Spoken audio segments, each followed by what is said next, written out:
हम सरला सिंह गोर लागै छी अपने सबके मिथिलांचल में अपने सबके स्वागत करै छी। आइ हम विवाहक बड़ सुंदर गीत लऽ कऽ अयलहुँ हन जिनका गेने छथि पद्मश्री शारदा सिन्हा। कोशिश केलहुँ हन अपने सबके केहन लागल कमेंट सेशन में लिख कऽ जरूर कहब। धन्यवाद। सखी फूल लोढ़े सखी फूल लोढ़े चलू फुलबरिया सीता के संग सहेलिया।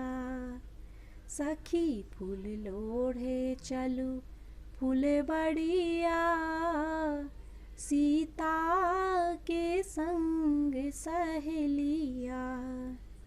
कियो बेली फूल लोढ़े चमेली फूल लोढ़े कियो बेली फूल लोढ़े चमेली फूल लोढ़े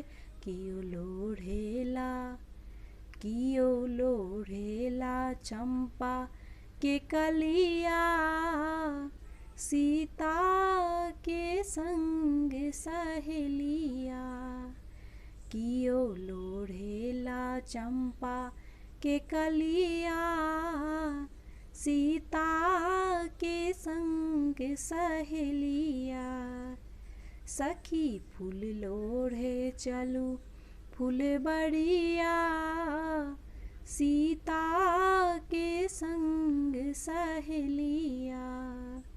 कियो राम वर मांगे कियो लक्ष्मण वर मांगे कियो राम वर मांगे कियो लक्ष्मण वर मांगे कियो मांगेला फूलन के कलिया सीता के संग सहेलिया।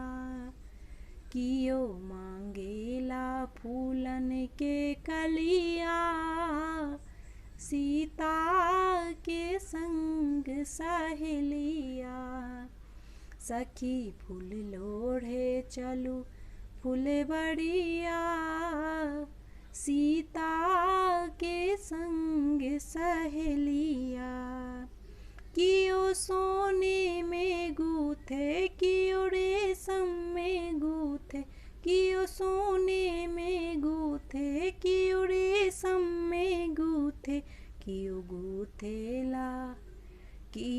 गूथेला चंपा के डलिया सीता के संग सहेलिया।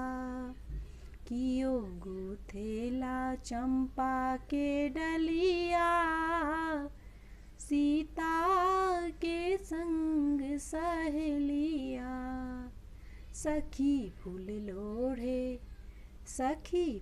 लोढ़े चलू फुलबरिया सीता के संग सहेलिया। सीता के संग सहेलिया।